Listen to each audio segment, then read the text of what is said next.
So she, it's this by someone else. She's really cool. Oh. Anyway, she took up for shooting. 5:30. Trying to remember her name. Whatever. Yeah. Welcome everyone to the Logan Municipal Council meeting You gotta hit it. for February 15th, 2022. It is 5:30 and we're going to call this meeting order. He did it. Our opening ceremony is by Nelda Alt-Dislin, Community Service Coordinator of the USU Val Christensen Service Center. I'm grateful to be here around neighbors and friends. I have been thinking about legacy, this idea of legacy. I work for the Val Christensen Service Center on campus, so named after someone whose legacy is a service center where students get out of the community. My secret agenda is that they're on campus and I get them off campus. So they realize how much of a community they belong to, and that we need them, even though they might not know it. We need them as part of our community. So that's my job on campus. So I'm thinking about legacy in terms of, does everyone aspire to leading like a physical building as their legacy? Or does everyone aspire to change policies so that their legacy is that people will live differently in the future because of what they did? Or is it just to have your name talked about? Is that your legacy, like after you're gone? So thinking about all these different things, and I was trying to imagine as city council members, and Mary, what do you think of as your legacy? And really what it came down to, my thoughts were, a lot of our legacies are really just within our own families, within our own neighborhoods, with working with children or people who are going to step into roles in the future. And so I was reading this book of poems from Barbara Kingsolver, checked out from the Logan Library, so thanks to Karen and all of her people who are doing so much work so that I can still check out books of poetry in these times. And so I wanted to read this quick poem, and it's called Creation Stories. Barbara Kingsolver often writes about the time period in her life when she was a single mother, had a small daughter, and so this is one of her poems that she talks about that time in her life. So, Creation Stories. The Christmas she was 5, I stayed up until first light making boots of all things. The very pair the brave girl wore in her storybook. She wanted no other thing. Leather and needle-punctured palms, inventing skills I didn't have, cuffing and embroidering, cursing an illustrator whose tools were ink and fancy while I had rawhide. Well, that was the year of the boots worn everywhere, but back then, a story made real. The year she believed in Santa Claus, she said, because no regular person could do that. Years later, she longed for the jacket all the cool girls had. My ways and means couldn't stitch that one together. I hoped a luxury denied might be the travail a brave girl pressed in her memory book instead of the rest. My long-held breath for those years she had to go it alone without support, the miles from family, the making of her everything in the place where life had nailed us down to nothing. Now she is a mother herself, no regular person. She knows the work of a life is the making of things a child would not believe we could have made, because. Thanks for your time, and I'm happy to be doing the Pledge of Allegiance.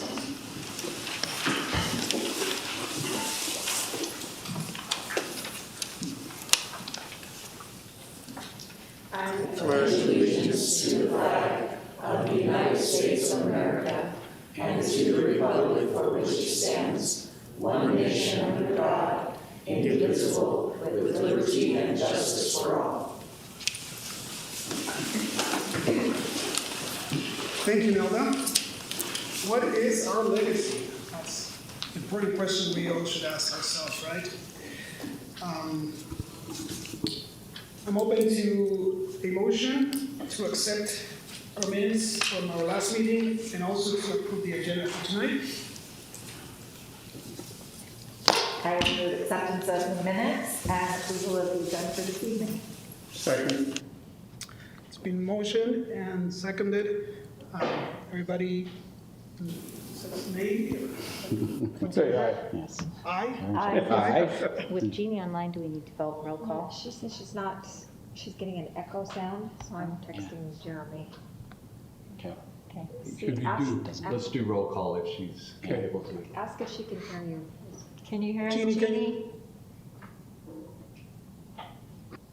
Yes, I can hear you, but everybody sort of echoes and it's really garbled. Like the lady at the microphone, I couldn't hear a word that she said. I couldn't understand a word that she said. We can hear you clearly.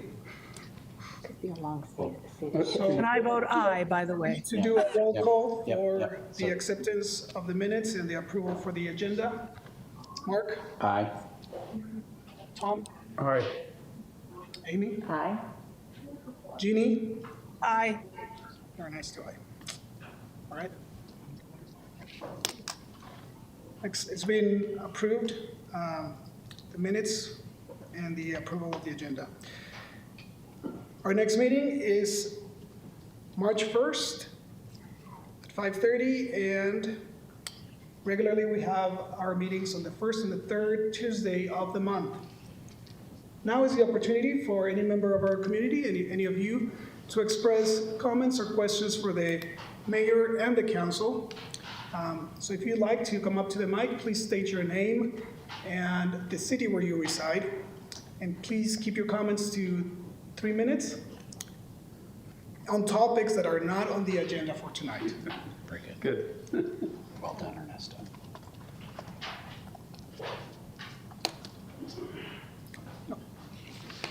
Hello, good evening.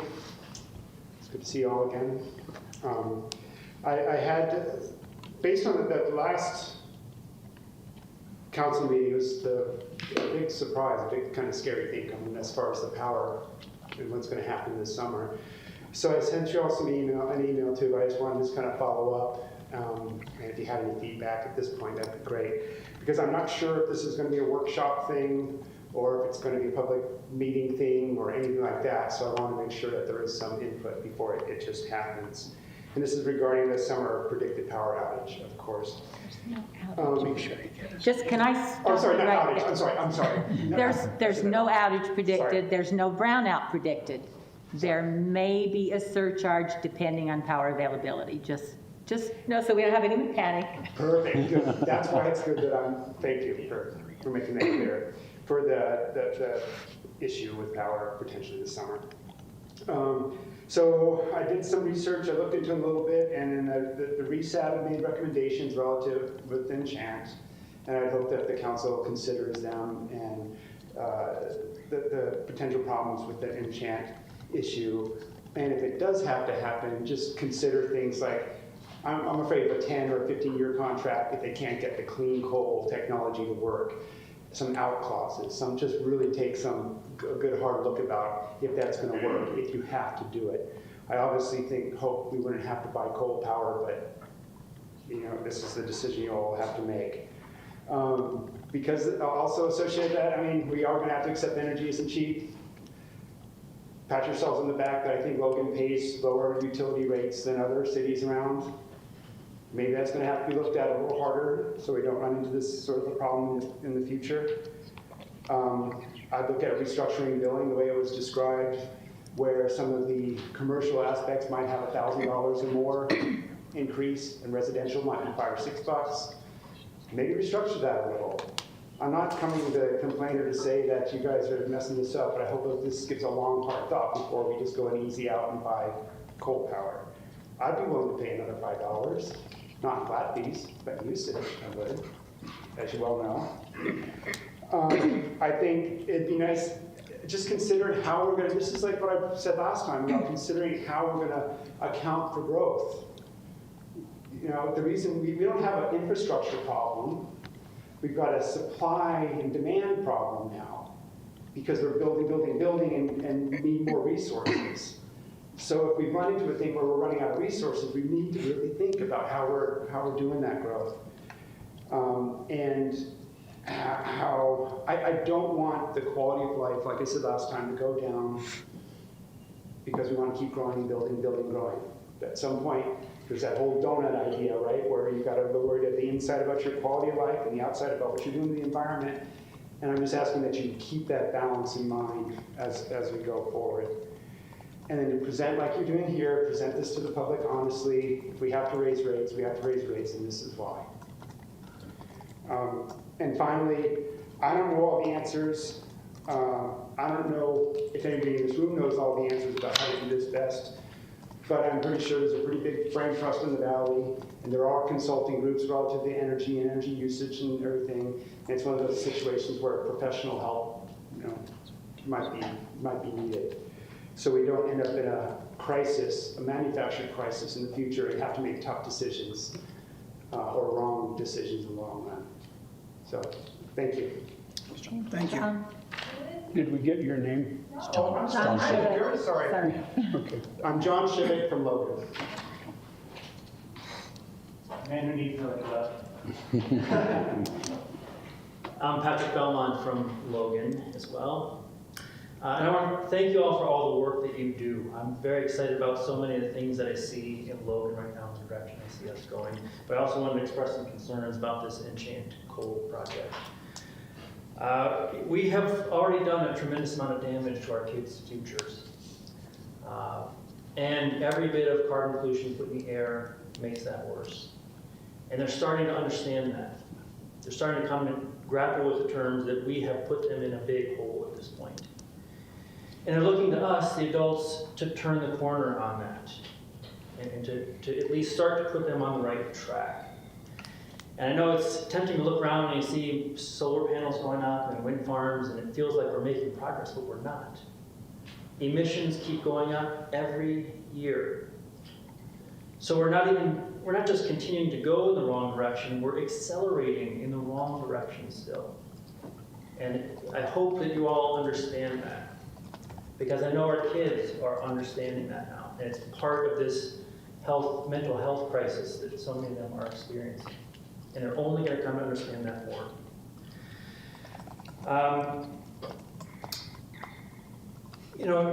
If you're not convinced by the environmental and the climate problems associated with buying 15 more years of coal power, I think there are a lot of other problems with this proposal. It's a risky gamble. Every coal plant that has adopted this technology has closed. What are we going to do as a city when Enchant all of a sudden is no longer viable and closes? That puts us in a bad position. And I'm not convinced that we will be able to get out of it. Not very many people want to buy coal power right now. Even fewer people want to buy coal power 5 years from now. We need to start making other decisions. There's nothing clean about this coal plant either. That's great marketing. Somebody's probably paid a lot of money to come up with clean coal technology, but there's nothing clean about it. They rarely achieve the reductions, the carbon capture that they claim. When they transport the carbon, there's a lot of places you can get leakages. They're transporting liquefied carbon dioxide. What they do with the carbon they capture is they're planning to inject it into depleted oil fields so they can pull out more oil from the ground and burn it. There's nothing clean about this technology. There are also a number of reasons to believe it's not going to be financially viable for the price quoted. Their ability to produce power for the price that they've quoted is dependent on a high and stable price of oil. If we've seen anything in the last couple of years, it's that the price of oil is extremely volatile. It also depends on a number of tax cuts that are uncertain moving forward. And it depends on their ability to sell the carbon dioxide that they capture to oil companies. That's a lot of contingencies that I don't think make it a good fit for Logan City. I know this is a big, complicated problem. You all have a difficult decision ahead for you. There are going to be a number of classes at USU, at Logan High, and elementary schools who will be following the decision you guys make, thinking about the information that you are taking into account and how you're protecting their future.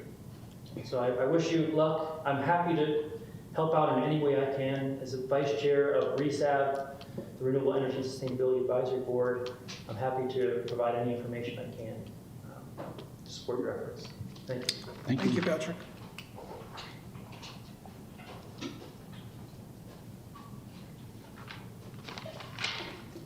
Good evening, my name's Paul Rogers, I'm a Logan resident. I think a lot of you know me. I keep trying to get on city council and I keep failing, so I congratulate all of you. I'm going to talk about budgets in the context of this Enchant project. And as an aside, I wonder if any of you have ever been hired for a job where the boss has said, hey, I really need your expertise to tell us what to do, and then when you tell them what to do, along with a cohort of experts, they tell you wrong answer. Has that ever happened? That's happened to me in various jobs. That's the context. I teach environmental science at USU. I'm on a couple of different boards, civic boards, including RESAB, but also the Bike and Pedestrian Advisory Committee. We pride ourselves on budgets. This mayor especially prides herself on balancing budgets. I would submit to you, though, that budgets are not two-dimensional fact sheets with debits and credits. There's other kinds of budgets, and I think we're actually failing and we're deficit spending in the budget that is the health and safety of this community's future and broader health and safety. We are spending into our children's future. It's irresponsible. We're spending wildly for some of the reasons that Patrick's laid out. We need to think about that. Budgets are not just what's on the debit and credit line for the city. How are we doing this? I submit to you that our prime job, your prime job, but all of our prime job is this health and safety of this community. Not just here and now, but the future. We need to check that budget closely.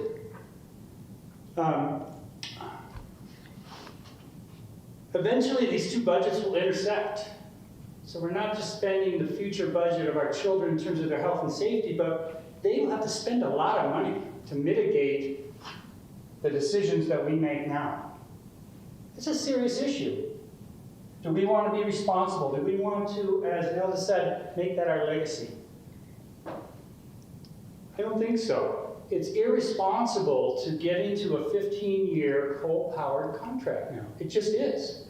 In this climate, knowing what we know, if we don't take the word of experts, we're just sort of flailing in the dark at this budget and spending wildly. So the Utah Climate and Clean Air Roadmap, of which several people in this valley and our mayor as a signator, is our driving document for RESAB. They talk about, among many other things, advancing innovative energy solutions.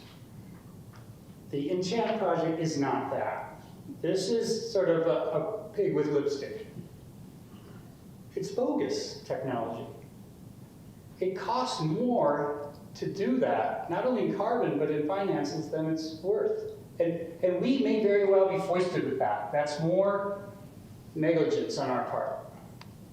So I think the budget we should be talking about is not just supply or demand side, but supply side. We talk about in our energy and light and power, like these things are fixed in time. We need this much power. We're going to always need this much power. It's sort of like how we talk about roads and some other issues. These things are movable targets, and don't let people tell you otherwise. Whenever you have an issue where someone says there's a crisis and there's only one choice, you should either think about something was poorly planned or somebody has a hidden agenda. But I would follow what John and Patrick said, is let's just think about this carefully. I have great respect for all of you. But moving fast, when someone says there's an upcoming crisis that's going to commit us to something for 15 years, let's slow down here, folks. Let's get some professionals involved, and let's not invest in that kind of a future for our children. So, budget on conservation, what about that budget? Do we need all this power? How is it spent? How will we come together as a community to spend less, whether it's an emergency or something that's planned? I thank you for your time and for your listening ear and consideration of my remarks tonight. So, Thank you, Paul.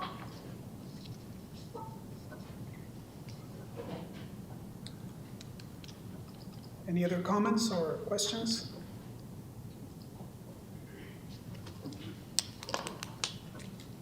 All right, we'll move on to our next item in the agenda, mayor and staff reports. All right, good evening. First of all, I would like to introduce two new proposed members of the Planning Commission to you for your ratification this evening. The Planning Commission is probably one of the biggest jobs in the city that we have volunteers do, and it takes a lot of time and preparation and effort. And we've had two members that we've really appreciated that are sort of rotating off this 7-member board. And I'd like to have Eldon Peterson and Sarah Dustray stand up this evening so you can meet them.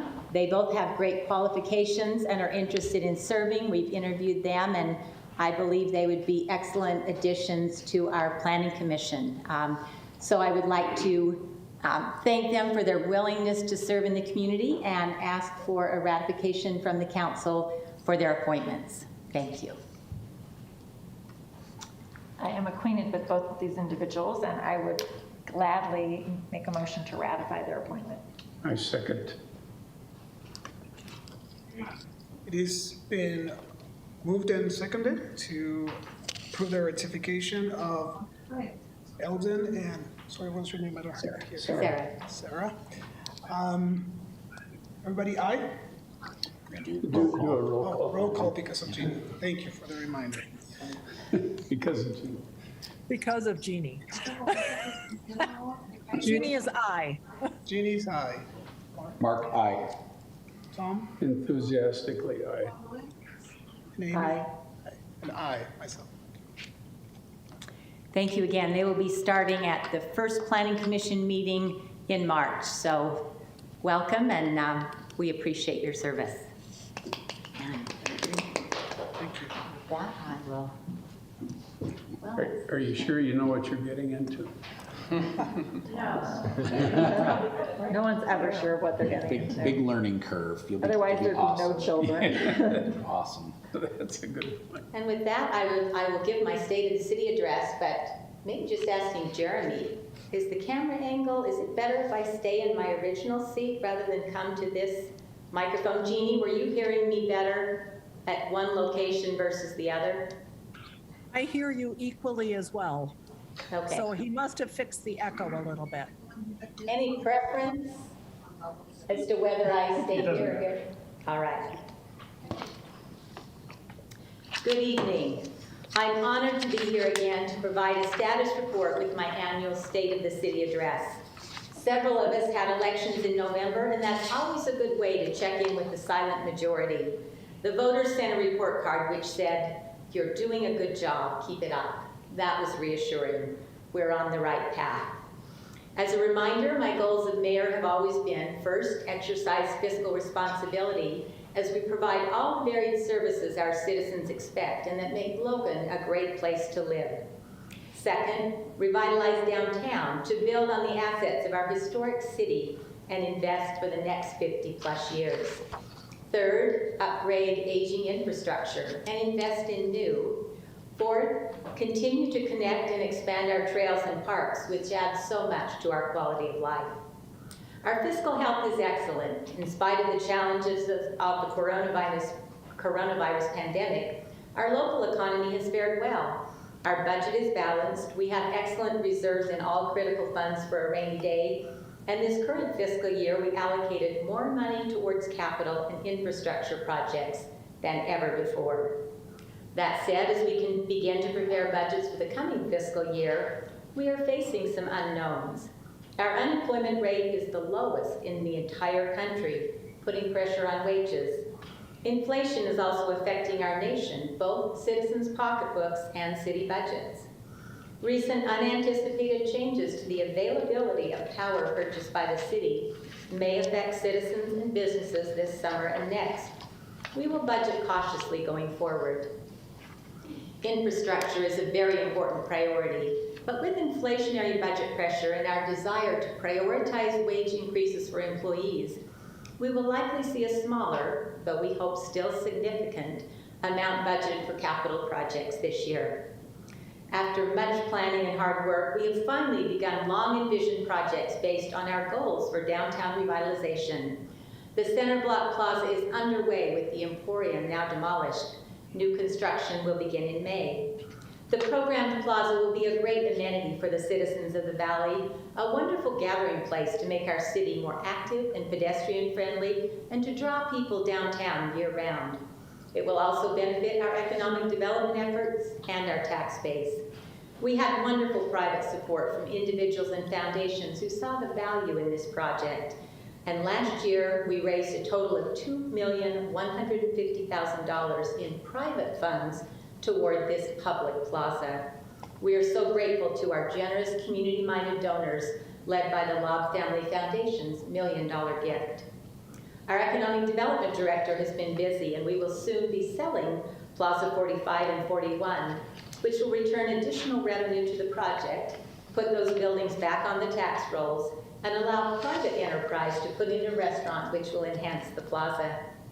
The city has assisted efforts to increase housing downtown, which brings activity, helps with the shortage of affordable housing, and encourage housing density where infrastructure is available, employment is nearby, and many services are walkable.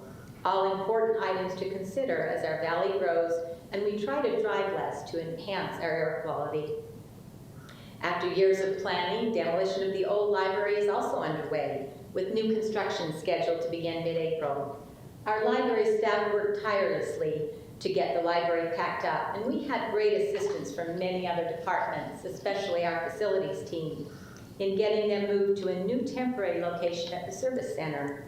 It was a great example of teamwork with everyone working together, and we appreciate those employees at the service center and our library employees who have all made adjustments to squeeze in together for 18 months during construction, as it will keep our library open for limited services and save the city about $100,000. Our facilities staff have also accomplished a number of other projects in our City Hall building and elsewhere. After crews demolish the old library, they will move across the street to take down the burned-out Army-Navy building and dilapidated muffler shop, which the city purchased a few years ago with funds from the redevelopment agency. Those buildings have been an eyesore on Main Street and 300 North for years. We will use that space as staging area for library construction and are in discussions with the developer about a possible future project on that corner. The new $150 million wastewater treatment plant, which serves 7 cities, is finished and in the testing phase. It was completed on time and under budget, a major accomplishment for a massive multi-year project. The Environmental Enterprise Fund has hired a number of new employees to run that very technical facility, and we appreciate their work as well. We will have a ribbon cutting this spring for those who would like a tour. Another project we've been working on is a new fire station to replace our 50-year-old main station, based on our concerns about seismic issues and functionality. After considering nearly a dozen potential locations over the course of 18 months, we are acquiring property on the northwest corner of 100 East and 200 North and have just received proposals back for station design. We expect to start construction by this fall. Another big accomplishment this past year was creating the Kunzler Conservation Easement to protect 47 acres along the Logan River and provide additional trails and permanent public access. This was also a team effort with our staff from Parks, Public Works, Legal, and Community Development all pitching in, along with help from the Logan River Task Force. We completed the nearly $1 million easement purchase almost entirely with grant funding. In everything we do, we appreciate and acknowledge the efforts of our many employees and their consistent efforts day in and day out, which result in clean water always flowing from our taps, the sewer flowing away, the lights on 24/7, garbage and recycling picked up on time, tree branches from unexpected major storms hauled away by the streets department, and damaged trees on city property trimmed by our forestry crews. The streets are always cleared of snow and kept in good repair, including the massive yearly project of chip and seal on our roads. It may not be your favorite project, but it keeps our roads in good condition and saves tax dollars in the long run. Help is always available from the police, EMS, and fire personnel when an emergency arises, or simply when a citizen assist is requested.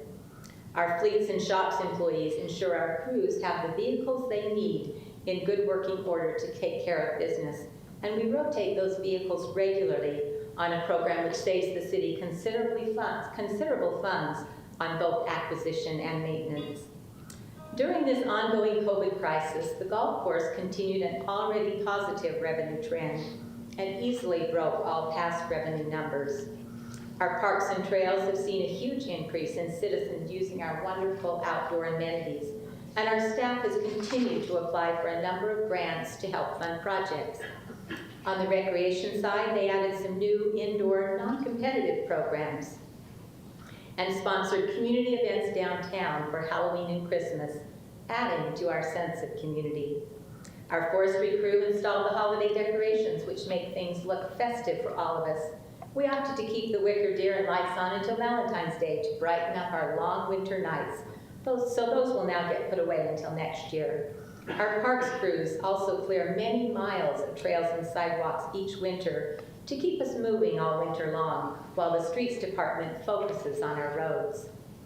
Our park staff, shorthanded this past summer, like several other departments due to labor shortages, continued to keep things operating smoothly and also dealt with massive branch cleanup on our trails and parks. Our GIS department, which maps all pipes and infrastructure citywide, did a big project for parks this year and digitally mapped all the sprinklers, piping, and cemetery lots in our 53-acre cemetery as we began work on a new cemetery master plan. Once planned, we will work in phases to automate the cemetery sprinkling system, a massive and expensive effort that will save a great deal of manual labor that we do now. It will also include planning for a columbarium, which houses cremains and is much less expensive than an entire cemetery plot. The park staff and I have worked with the respective neighborhood councils and have developed 2 new park master plans. These are significant parks with large areas, so we will begin to develop them in phases over a number of years as we can allocate funding and leverage grant opportunities. One will be a regional legacy park of 150 acres, a recreational amenity on the site of the landfill, which is being closed after 60 years of service. I like the idea of turning trash into treasure, a park for our citizens to enjoy. The second new master plan park is the Foothill Park and will be a natural area of open space of about 30 acres with native plants and trails on the east bench. Both new plans will feature large sections of low water usage areas. These are big dreams with big price tags, so as I mentioned, we will move slowly. But the first step is to have a vision, then a plan, and a cost estimate. We have taken that step. Open space, trails, and recreational space will have even greater value as we continue to grow. Given our serious drought situation this year, we prioritized water conservation in our parks and other city-controlled areas and encouraged it throughout the city. We were pleased with the way our citizens responded. We will continue to pay close attention to water conservation going forward.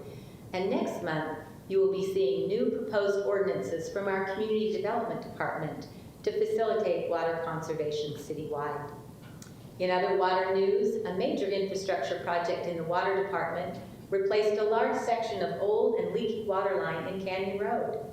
They are currently rebuilding the Crockett Well to ensure culinary water redundancy. And a new 10 million gallon water storage tank is under design to be built in the next several years. The water crew was another one which was particularly shorthanded this summer, and when we had a couple of major leaks, those employees worked long overtime hours to get things fixed as quickly as possible. Our fire and EMS personnel, after wrapping up SIMS and separating from the county, still handled almost the same number of calls for service with city growth. For both our police, 911 dispatchers, and fire employees, we continue to work to provide improved mental health services for those first responders who often see trauma, accidents, suicides, and fires, things that most of us will never deal with.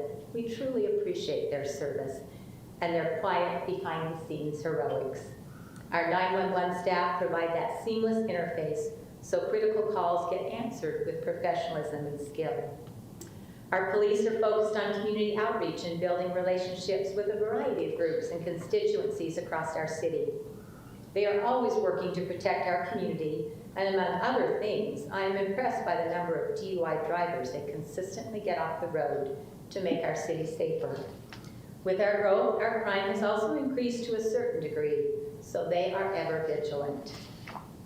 The engineering department in Public Works has been focused for several years on improving city transportation infrastructure, with the major project of connecting 100 West to US 8991 with a new bridge over the Logan River at 100 West and new road from 5th South to the highway. This $11 million project, for which they are currently mobilizing, has involved tremendous effort with long-term planning, multiple property acquisitions, and major grants applied for and received. We appreciate significant grant funding from the Cache Metropolitan Planning Organization and the Council of Governments, which comes from the 0.25% transportation sales tax we all pay to improve roads countywide. As part of this project and working with the Gateway Development, we are adding public trail along the river and under the new bridge. That will tie in nicely to the new Main Street pedestrian underpass at 600 South, which will be designed this year and constructed next spring, after the city applied for and received a $4.1 million grant from UDOT. This safe connection for bikes and pedestrian under Main Street will connect 17 miles of trail east and west of Main through the lovely river restoration and trail done by Wasatch Properties from Main to 100 East, on which the city and the Logan River Task Force partnered with grants, RDA funds, and private dollars. Another goal to help traffic flow, which improves air quality, is to improve the city's east-west corridors. The focus this year and next will be major work on 1000 North from about 50 East to 250 West, including a stoplight at 200 West. Improvements will also be made on 10th North at 10th West, where the new Costco is being built, and eventually at 600 West. On 1800 North, we will improve the intersection at 6 West and install a traffic signal. The two projects just mentioned on 6 West are dependent on our resolving litigation with the railroad over their unreasonable demands for crossing maintenance fees.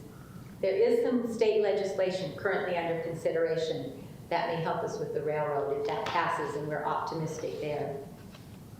I'm sure you're pleased that the dangerous intersection at 700 North and Main Street has been straightened out and fixed. The city succeeded in getting UDOT to work with us to complete that project, and we appreciate their cooperation. Community development, which includes the building department, had a very busy year as well.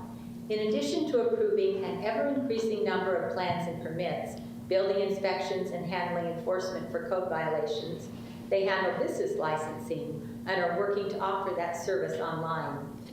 The first phase with landlord licenses should be implemented this summer. They also manage our fledgling public art master plan. We are currently contracting for 2 murals in parks this summer by professional artists, a fun project to add character to our city.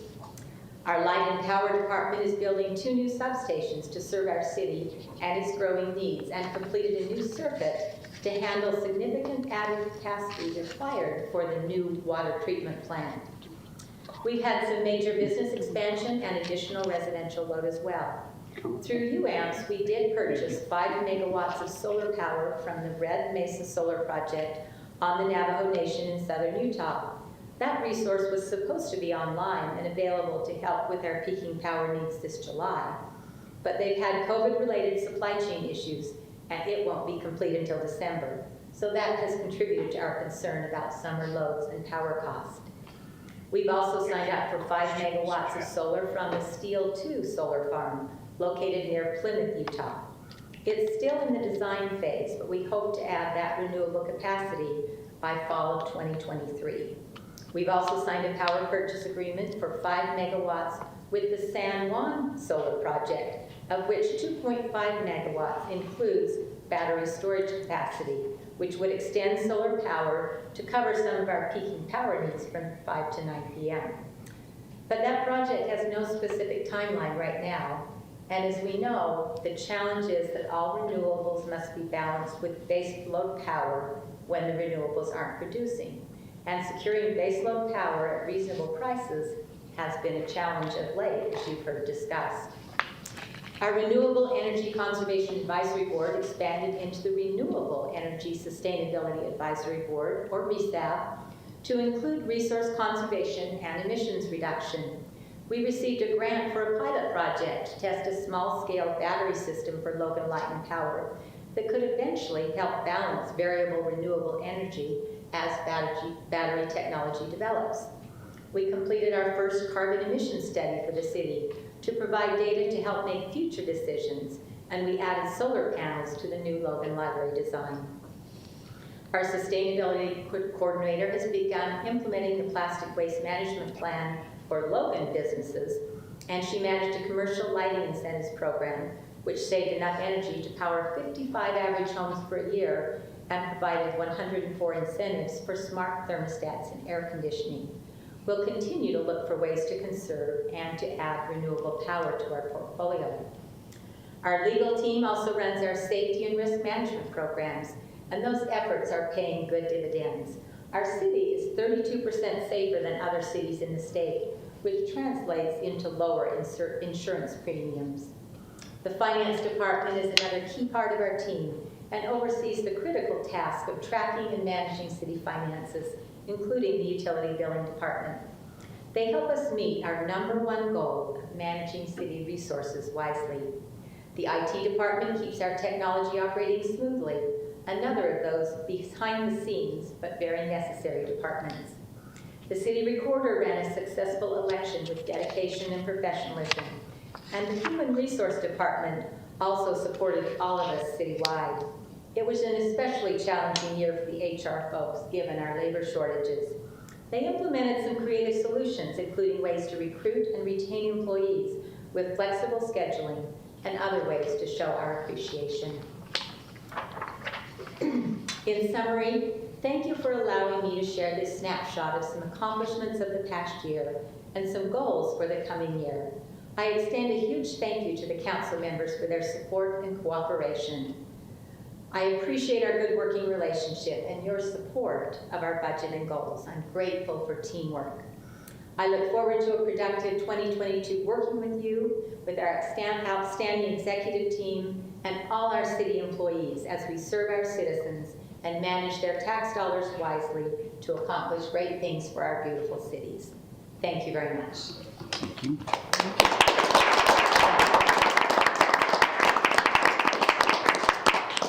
Thank you for all the hard work, Mayor Daines, and to all the departments that continue to work hard for our communities. Any comments, council? You've been busy, Mayor, and congratulations on the success. Thank you. It has been a busy year, and we anticipate another one coming up. Thank you. Back to council business. Chair Simmons, Jeannie, do you have an update from the Planning Commission for everyone? Yes, I do. The Planning Commission talked about 3 items and made decisions on 3 items. One was the West Point subdivision and rezone. It was a request for a rezone of a small parcel that has 5 fourplexes, I believe, on it today. They wanted to rezone it to MR20 so they could divide them all into separate parcels. The Planning Commission felt that was not a good idea, and so they recommended denial of that, and that will come to us in a workshop soon. In addition to that, the Hogan subdivision, which is at 1800 South and 1600 West, had come with a condominium project, or a MR9 kind of project, and they decided to do a 30-lot single-family subdivision. There is a relatively large pond on the site that will have to be mitigated, whether or not it's a wetland that has to be mitigated, or whether it's just irrigation that has to be managed so that the irrigators do not lose access to their water. That'll be part of the design process for them. And last but not least, the Young Trailer and Tractor Sales was approved as a conditional use permit for 1815 North Main Street. I believe it's directly north of Jack's Tire and Oil, and you'll be able to see trailer and tractor sales there soon. So that's all. Thank you. Next up in our agenda, moving on to action items. First up, we have a public hearing on Resolution 22-06, budget adjustments by Director of Finance, Richard Anderson. We have a few items to consider. The first is request to appropriate $2,460 of wildland fire reimbursements that we've received. The second is request to adjust our allocation of SLRF funds that we received, reducing the amount we had previously allocated toward our water tank project and increasing the amount we had allocated toward our fire station as we received further guidance allowing us to use these funds for property acquisition as well. And the last item is really an accounting housekeeping item because of the guidance we received from the federal government updating how we are to account for this grant that we received. We're first going to receive that into the general fund. We initially thought we could receive it into our capital projects fund where we'd build the fire station. However, we have to receive it into the general fund where we'll apply it toward general government services and then transfer it over and build the fire station with it. So that's a request to appropriate $10 million. I have just a simple question. In the description, it says decrease water allocation, and how does that come into the funding equation? So, really good question. We're reducing the water allocation by $3 million. We're increasing the fire station allocation by $980,000. The reason is previously, several months ago, we allocated $2,020,000 from reserves because we anticipated we weren't going to be able to use those funds for property acquisition. So if you add the 980 plus the 2,020, it's a total increase of 3 million, total reduction of 3 million. So those two just offset. Thank you. Any other comments? This is a public hearing. Now is the opportunity for you to comment on this resolution. If you'd like to come up to the mic, please state your name and the city where you reside, and keep your comments to 3 minutes or less.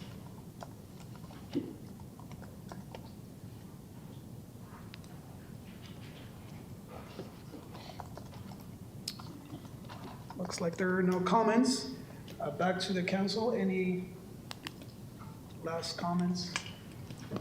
Rich, no one ever wants to come and publicly speak on your... How can anybody question Rich's? Just too good at describing it, I guess. I'll move acceptance of resolution 2206. I'll second. It's been moved and seconded. I'll take roll call for this. Mark? Aye. Tom? Aye. Amy? Aye. Jeannie? Aye. Aye. Resolution 22-06 passes. Next up on our agenda, it's a public hearing for a rezone, ordinance 22-03. Russ Holly will be representing. Thank you, Chairman. I'm happy to answer any questions or recap the presentation from last time. What would the council like? I just had a question, and no public comment came in on this. We received a letter from Nibley City Right, which concerning. is in our packet, yeah. Yes, But other than that, no. Okay, so no community comments? Nope. Okay. I'm assuming this does not have frontage on 8991. Correct. The 11-acre parcel under question does not abut 89. There's 2 or 3 homes there that are not part of this. So that are all also access would be on the collector. correct. Thank you.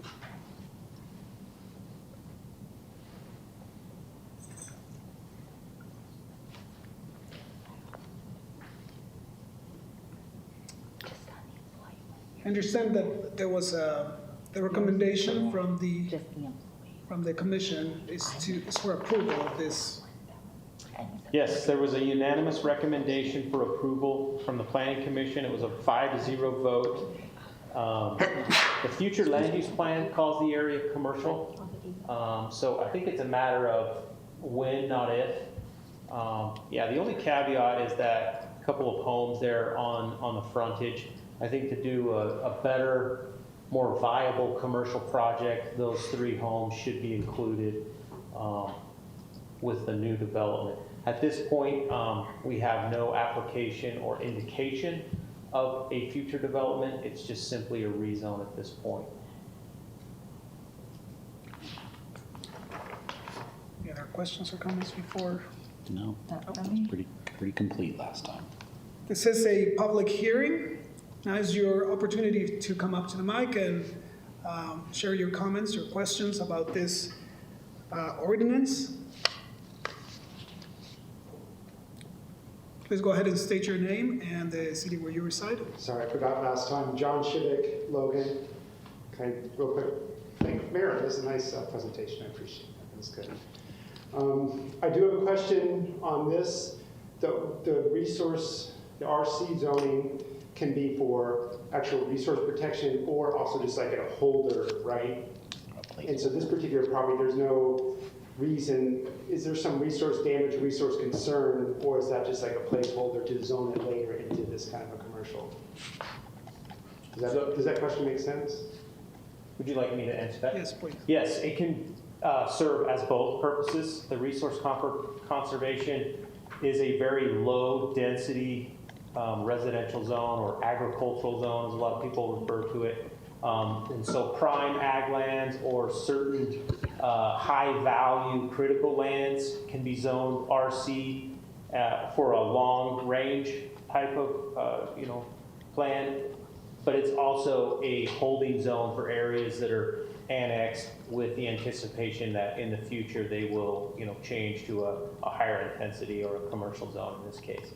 And given the proximity to the highway, it's more of a holding zone in this particular scenario. Excellent, great. That's perfect, thank you. Thank you. Anyone else that would like to comment or ask questions about this ordinance?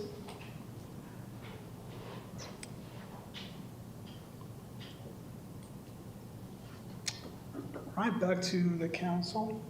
Bring it back to the council. Yep.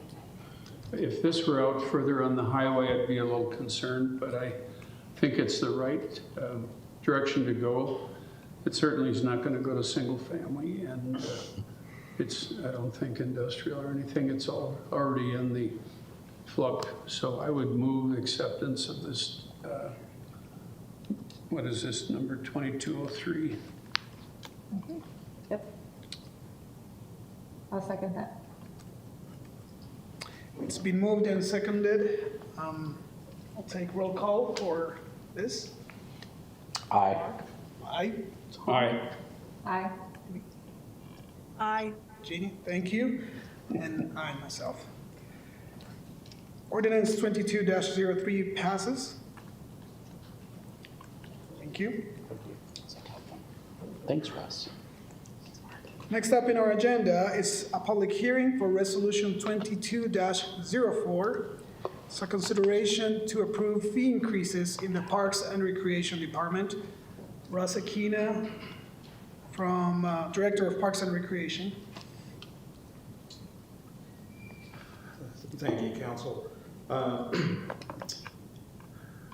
As you have the information that was presented 2 weeks ago with regards to selected fees for service that were being presented by the Parks and Recreation Department, I can do a brief review of that for you again, or take any questions that you might have before you enter your public hearing.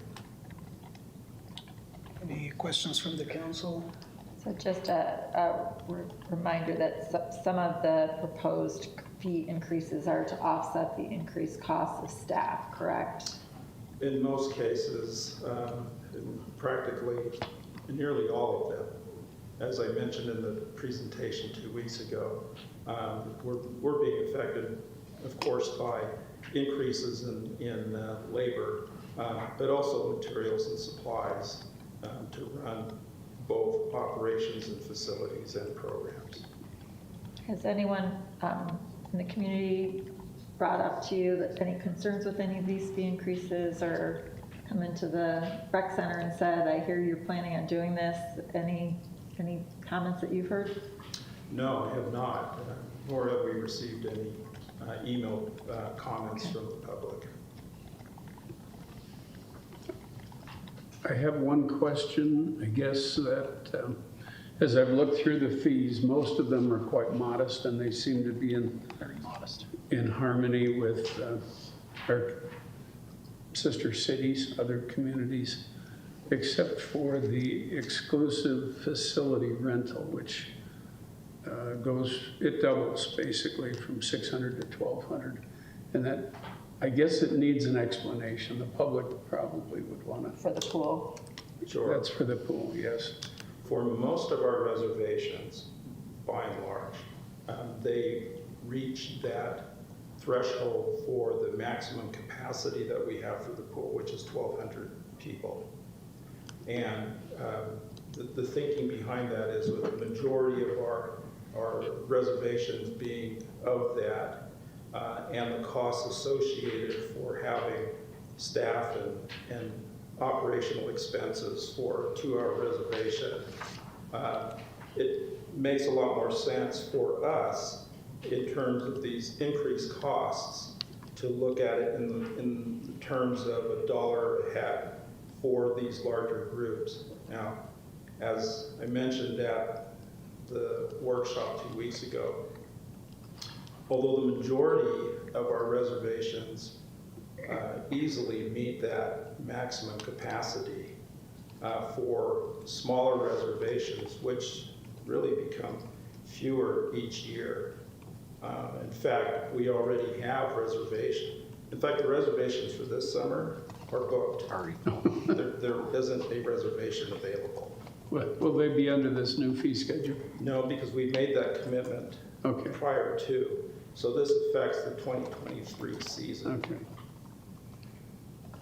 I see it. Okay, 2020. Do you foresee it selling out again next year, even with the price increase?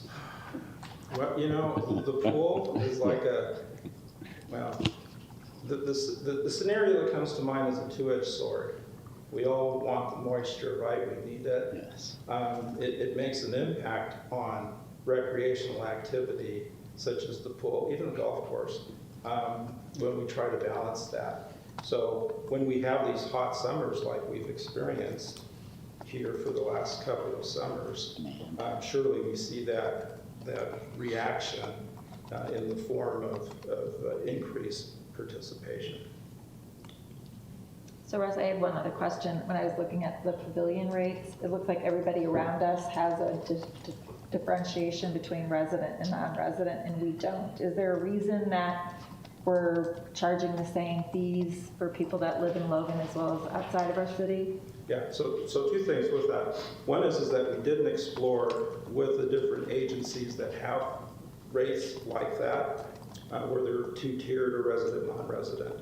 What we find for us, because we've been there before, is it is a managing headache to do this. So what we look for when we're out looking at different fees to bring to council is finding something that's common in terms of whether it's resident or not, making sure that we hit, shall I say, a sweet spot in terms of whoever it might be, and trying to cover as much of our costs with that one fee as opposed to having a differentiation in fees. It can be a real headache in terms of the customer justifying to us the the reason for having, generally in this case, it's the resident rate. So the It's easier to fees- manage. Yeah, so the fees that we're charging though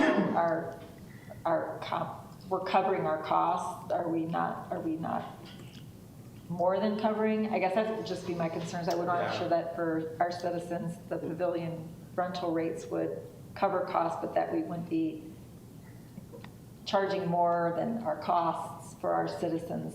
I don't know, thanks for answering that. Yeah, yes, and that level is difficult to find Yeah. at times because you outprice some other part of the community, which could be our own, right? Yeah. But all of our parks and rec fees are subsidized. There's no question. The pool is subsidized about double. So for every dollar we collect, we chip in too. Yeah, I think I mentioned in our workshop 2 weeks ago, on a $600,000 operating budget, obviously our fees here do not produce the revenue to cover that expense. We're getting about 1/6 of that or so. Yeah, not to mention capital expenses. We just consider operating when we usually set fees, so. But that's okay. That's what we do as a city, provide these services. But yeah, make no mistake, we're not covering our fees. But we should be raising our fees more often than we have in the past, and we are committed to doing that. It means fee resolutions come more often, but it also means they're usually smaller, which is good for the economics of it as well. At some point, if you raise it too much, you'll actually decrease revenue rather than increase revenue. We always want to be on kind of the safe side, whereas we increase fees, demand is still there. Yeah, I think I mentioned in workshop session last time, there are, I think, 472 fee related services. There's only 52 or 54 of those in front of you tonight. Mm-hmm. So certainly we have our work cut out for us in terms of managing all of these on a schedule that is better than every 5 years. I'm not using that as the standard. We'll have to do it sooner than that in order to make things manageable. So those fees though, whereas the pool fees won't go into effect till 2023, these will be in effect for the summer of 2022? The only one that is going to go into effect for 2023 is the pool reservation Group fee. reservation fee. Everything else will go into effect as it's stated in the resolution April 1st. Okay, thank you.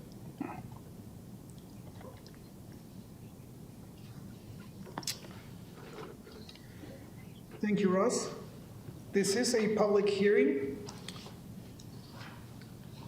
If you'd like to comment or ask questions about this resolution, please come up to the mic and state your name and the city where you reside. Dr. Gail Yost. One of my big things is always worrying about low-income kids who need supervision, kids who don't have a lot of good supervision at home, but would like to do things. I'm worried about the fact that the youth, from 4 to 17, the prices go up. What about the youth that can't afford these prices at all? Is there a way to accommodate them to make sure that they have some place to go if they wanted to? Do we have some kind of a program that would not embarrass anybody, but would also allow them to participate in some of these recreation programs in the center, especially during the summer, when they may need a place more than ever to go because they don't have school. Yes, I know some kids can get jobs, some kids can't for whatever reason. And I'm really worried about those low-income kids, whether they're elementary school kids or middle school or high school. There are kids that could be doing something actively engaging them instead of just roaming around the city streets, maybe getting themselves in trouble. Kids who are in an organized activity, and this is part of my dissertation too, kids who are in an organized activity are much less likely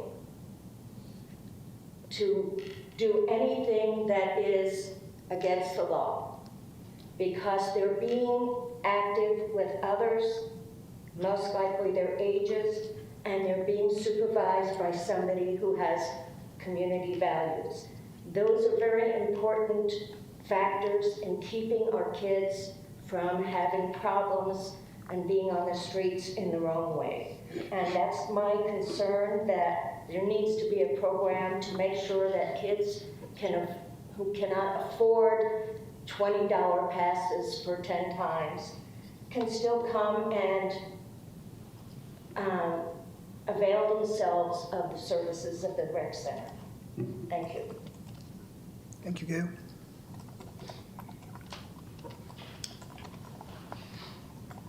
I'm on fire tonight.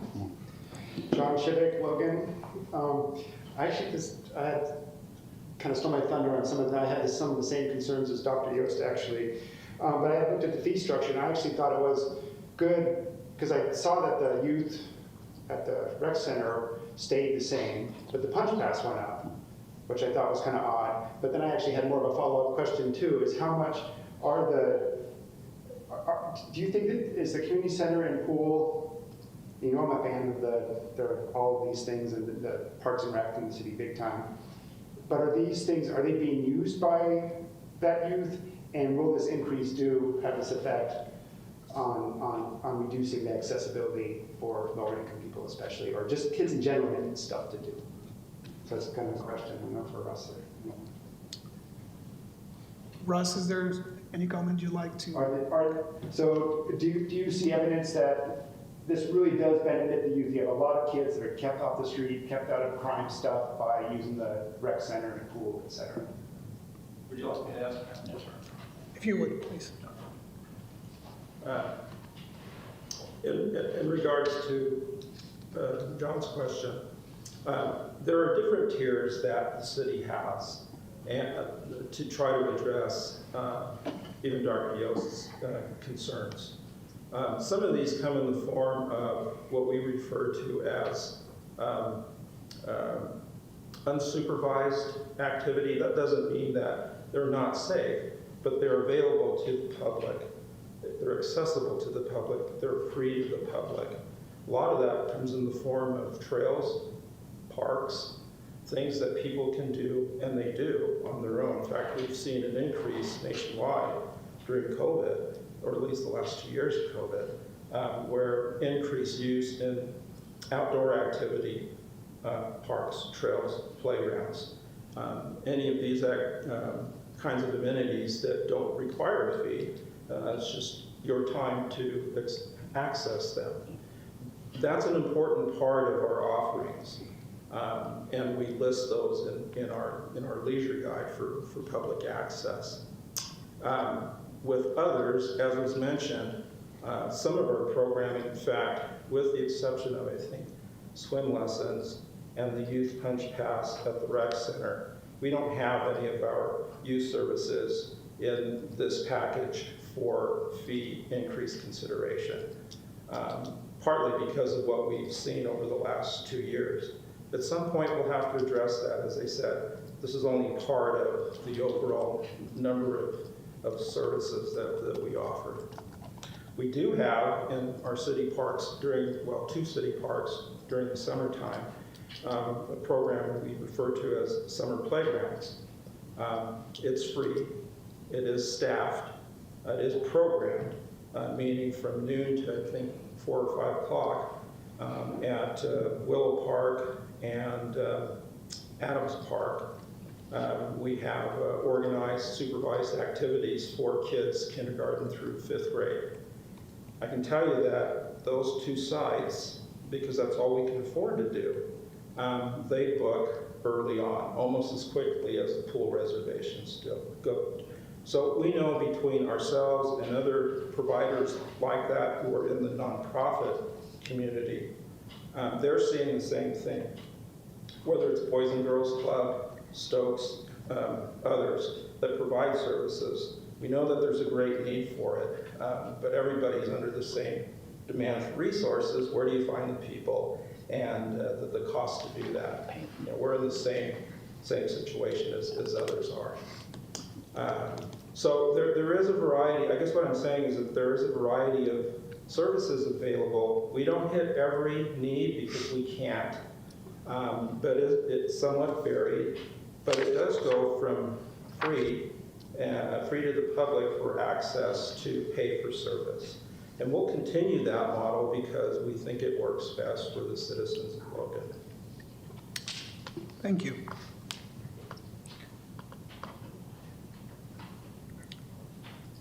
Anybody else that would like to comment or ask questions regarding this resolution?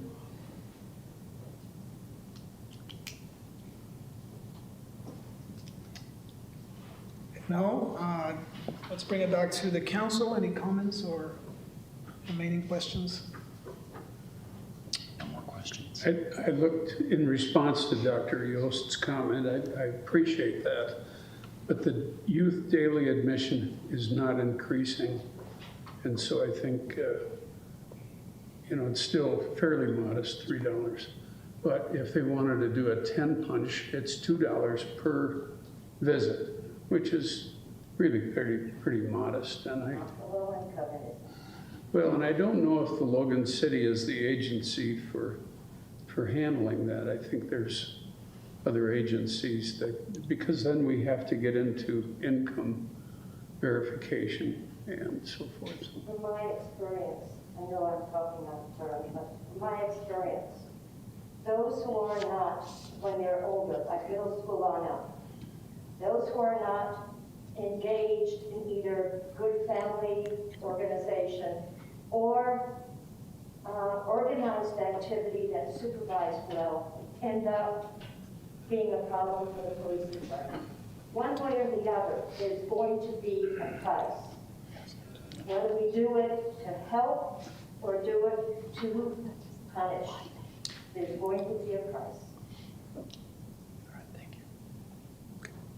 Thank you, Dr. Yost. Question, Russ. How do prices in access to the rec center compare to gyms here in the area? Good question. We did not poll private gyms in the area. We were looking at services that were in kind to other public agencies, like those listed on the resolution that we made comparisons to. I can't tell you in terms of prices. I would think, though, that most private gyms are doing different sales strategies and marketing strategies to encourage people to come. I don't know how they compare to allowing youth in their facilities. I would imagine in most instances it's probably more so adult, but I don't know that for sure. I just know that given the uniqueness of the community rec center that the city has, city and the school district, we have a varied population that facility serves.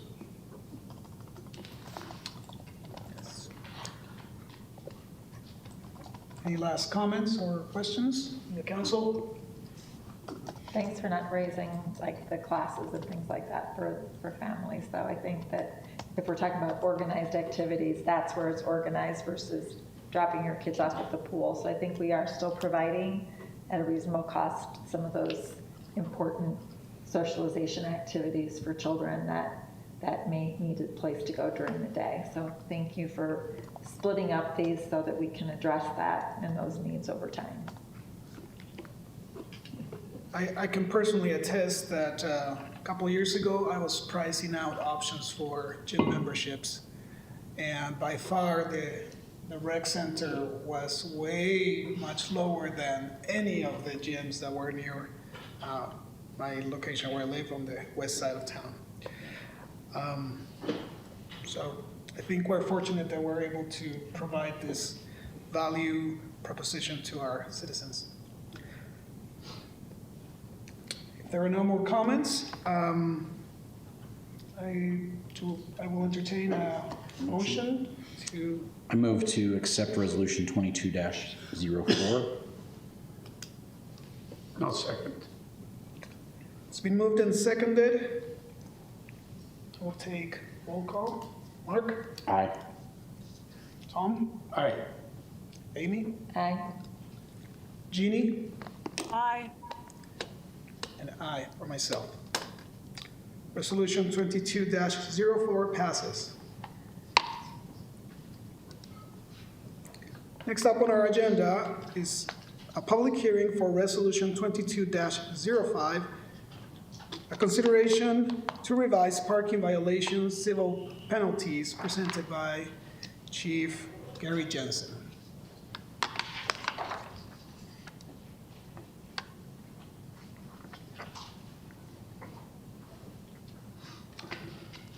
Actually presented last week. I don't know if the council has further question or if you want me to go over the points of discussion again.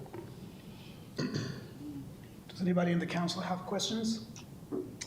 Just have a comment. I looked at a couple other communities. Provost's fees are $55 compared to our $35, and their handicap fee is $175 compared to our $125. So Yeah, university town, I mean, granted, they're bigger than we are, but looking kind of at that balance of socioeconomic, and I mean, we're still, I don't think any of us ever like raising fees, but these fees are still significantly less than some other of our sister cities here across our state. Thank you. Other thoughts or questions?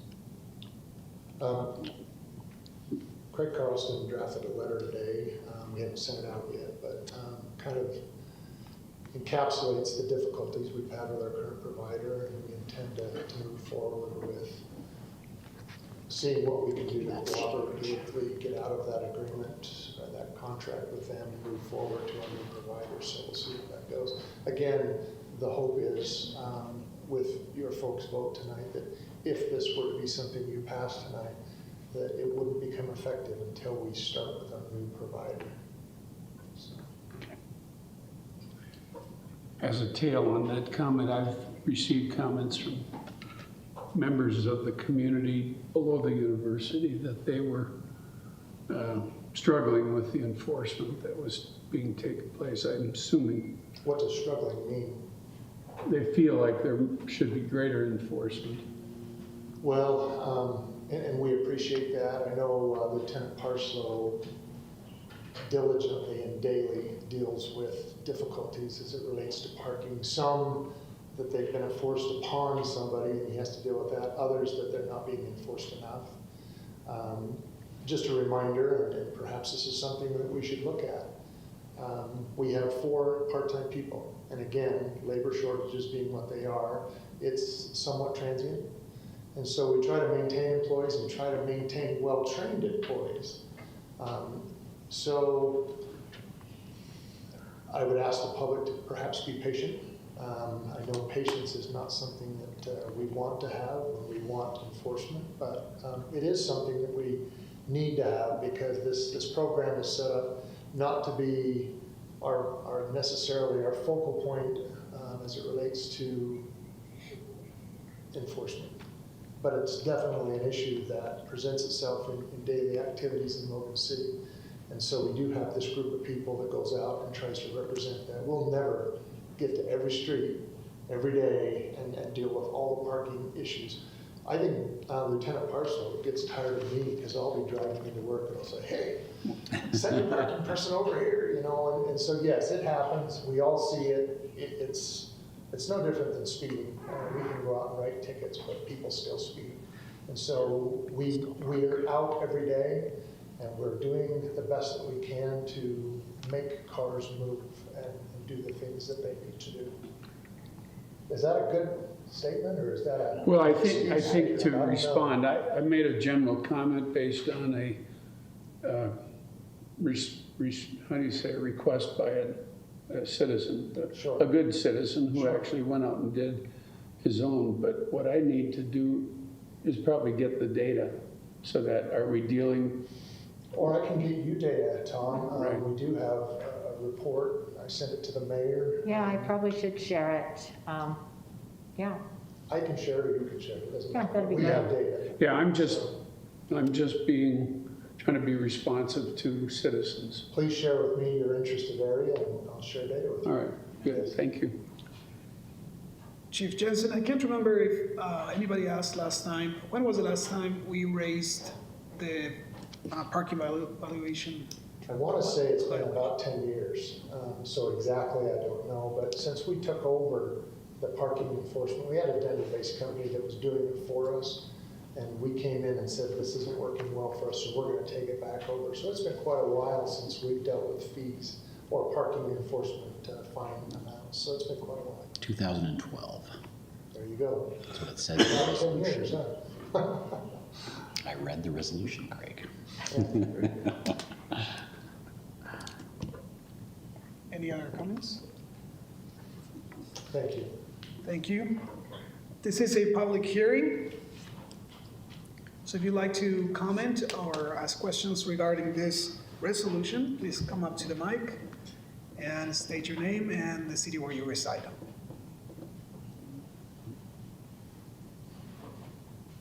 Hey guys, I'm Keegan Garrity. I live in Logan. I just want to say I appreciate Rich's comment about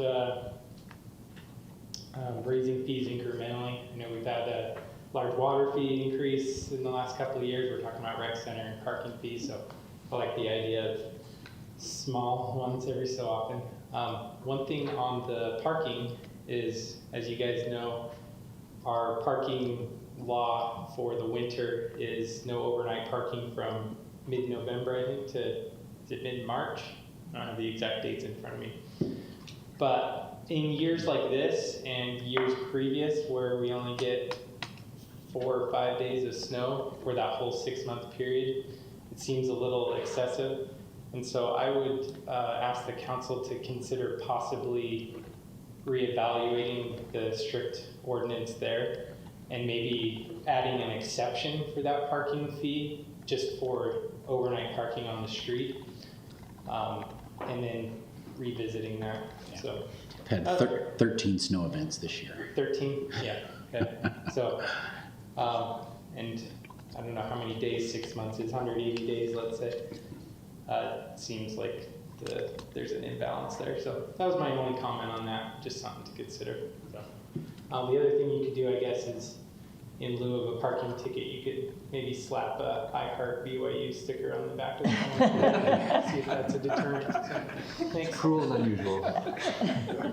Just so you know, Keegan, we actually talked about this at our meeting in December.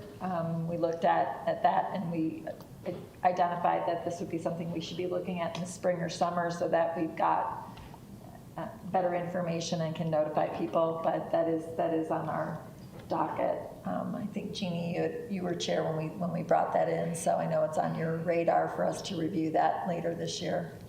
It is, and oh, by the way, we only have overnight restrictions for 4 months of the year. It's November 15th to March 15th. So 120 days. So it's not 6. Thank you, everyone. Thank you, Keegan. Anyone else that would like to comment or ask questions regarding this resolution? All I know is I would never want to park in a ditch, so don't see that being a ticket in my future. So Ernesto, could I say something? Last meeting, I was very vocal about the fact that I feel like our late fee is not high enough, because I feel like we need to either have people pay their fine or pay the price of not paying their fine. And I understand that the chief is very concerned that it's not a money-making venture and he doesn't want to be punitive, but I do believe that the late fee is not high enough.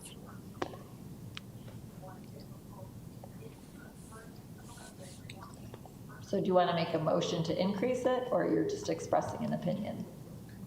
I'm expressing an opinion. If anyone else shares the opinion, we can figure out what the right amount is, but I don't know what it is right now. I'm just expressing my opinion. Okay.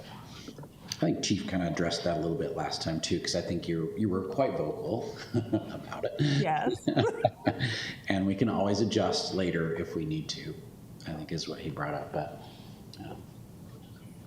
I was thinking, as compared to other fees that the city charges, this is non-compulsory. A person can save the money by not violating. Yeah. So it's probably a good savings to just look at the sign. Sorry to sound a little harsh, but that's what it's for. Exactly.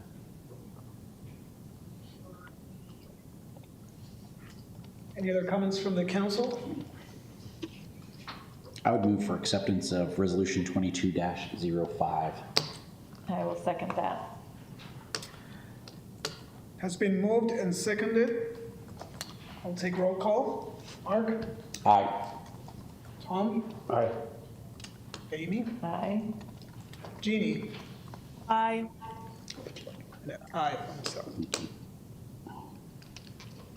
Resolution 22-05 passes.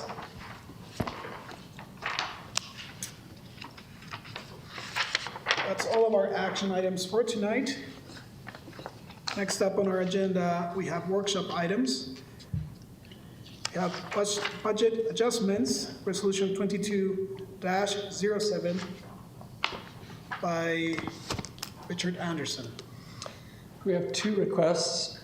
First is a request to appropriate $1,468,356 of Class C restricted revenues toward three projects in the Capital Works, or sorry, in the Public Works Department.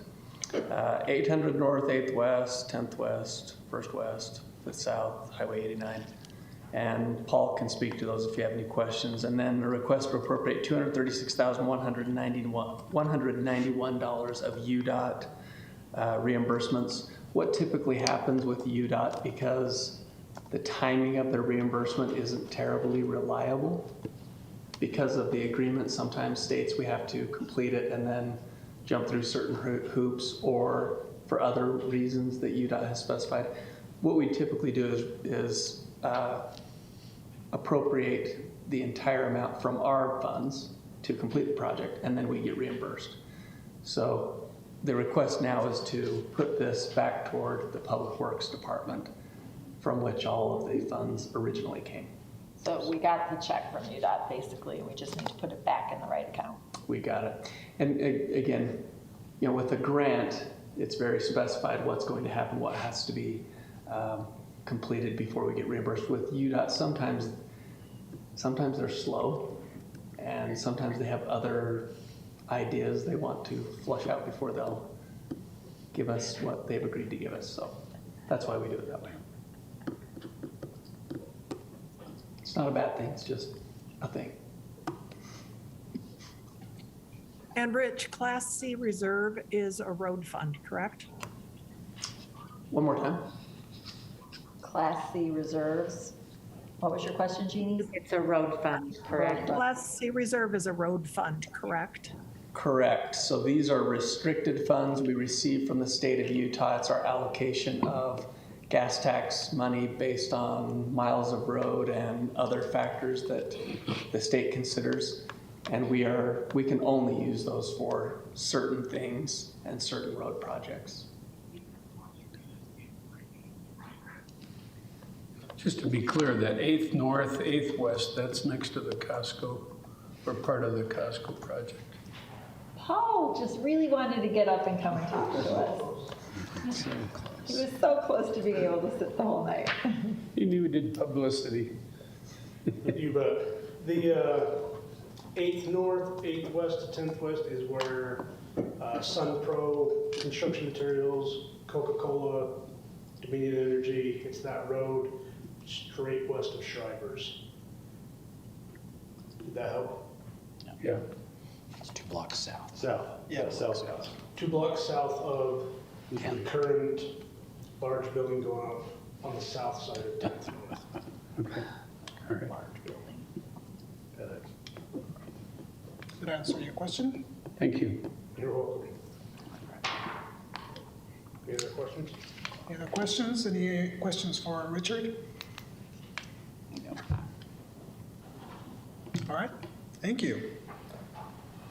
Next up in our workshop items, we have Code Amendments, Ordinance 22-04, presented by Mike DeSimone.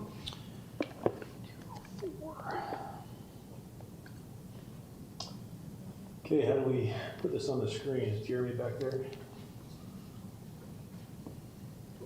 Go. Okay, so this is just a workshop on ordinance 22-4, land development code amendment for short-term rentals. And the biggest question is, why are we here to regulate short-term rentals? It's not a significant problem or issue, but really from our perspective, we can't ignore them. We do get random complaints. We do deal with random enforcement issues. We need it up on this board as well. On that one too. Jeremy, it's not on the big board. You sound like you're at Wheel of Fortune or something. I know. And on the big board, or I don't know, what game show is that? Who's the operator? I can guess. I don't want to mess up the feed for Jeannie.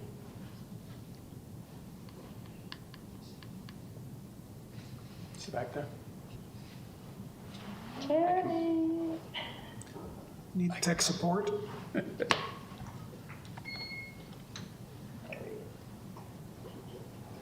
I'm glad I'm not in charge of that. There. Thank you. Thanks.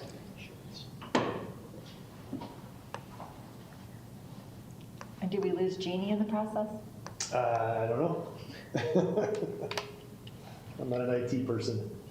Just a BYU. You didn't lose my voice. I lost I just my can't face. see her. She's hiding. Okay, onward.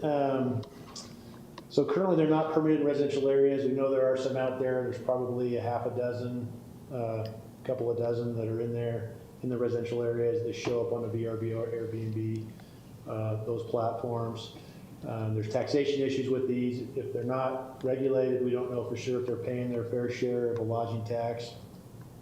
And so this is like the chicken thing. You know, why are we stirring up the pot? Why are we doing it? Well, we need to have some standard or some basic guidance on how these can operate and where they should go. So we're fresh out of law. So a short-term rental is a transient rental accommodation. It's rented for short periods of time, less than 30 days. It's a nightly type of rental.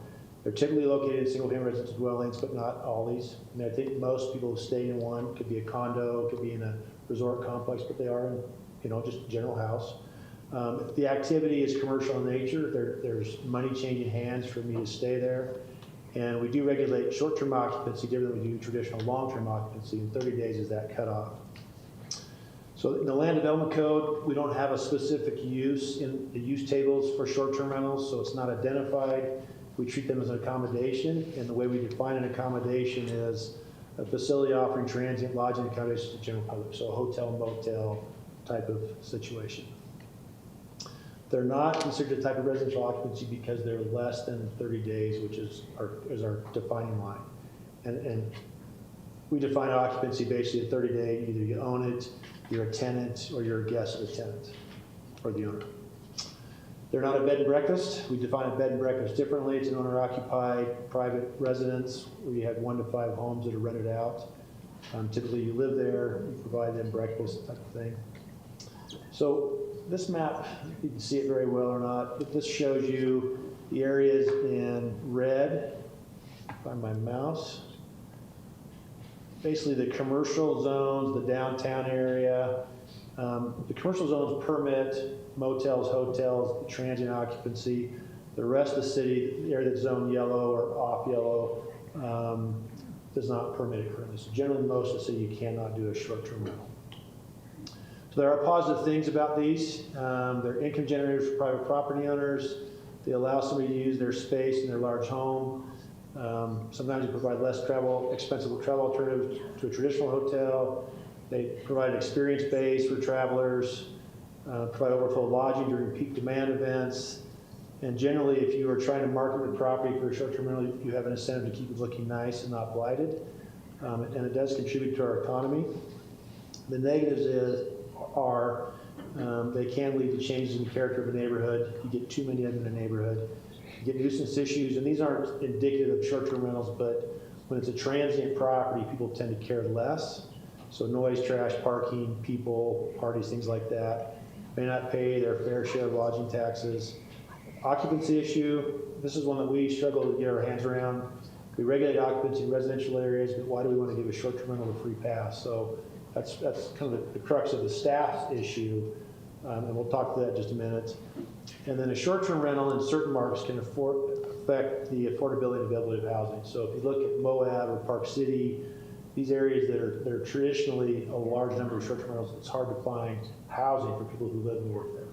So I don't think we're in that situation, but that is something to be mindful of. So our proposal originally to the Planning Commission was allow these in the denser zones, MR20, MR30, CR40, and the commercial zones, but prohibit them in the single-family zone, so the NR2, 4, 6, and then the less dense multifamily zones of MR9 and MR12. And then also prohibit them in the industrial zones. The recommendation at a Planning Commission was permit them or allow them in all zones other than the commercial or the industrial commercial services zone. And their logic and what they made findings to support this decision was basically there's not a huge demand for short-term rentals in Logan. We're not a tourist draw. We're not like a Moab or a Park City, Bear Lake. We're not that type. And then the ones that are out there now, there's probably a minimal impact from them. So we really don't know that they're there unless we get a complaint.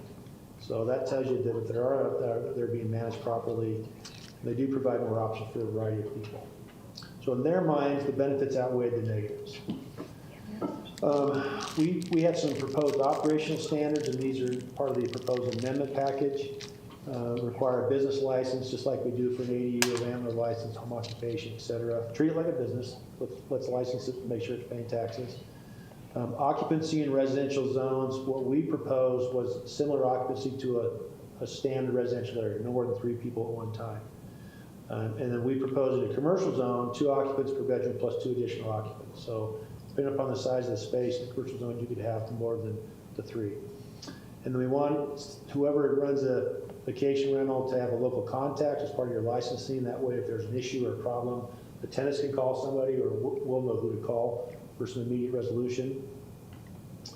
Parking in the residential zones, we propose 2 off-street parking stalls per unit. Commercials, 1 off-street parking stall per 2 bedrooms. Limitations on where you could park RVs, trailers, boats, etc. Nuisance ordinance applies. What we are proposing is that if you have more than 3 violations in a year, that would revoke your rental license.